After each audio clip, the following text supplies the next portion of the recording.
Withdrawing money from TikTok in Kenya is pretty easy thing to do. Today I'm going to teach you how you guys can withdraw money from TikTok in Kenya.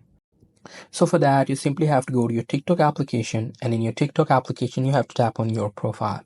And in your profile, you have to tap on these three lines, which will open up the menu bar. Here you have to tap on setting and privacy.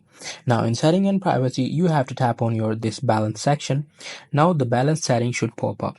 Now this should contain the amount of money that you've earned. As you guys can see in this, it is showing the PKR, but it should show you the money according to your currency. So you just simply have to tap on that, and what it will do is it will tell you that how to withdraw it. You just simply have to tap on the withdraw.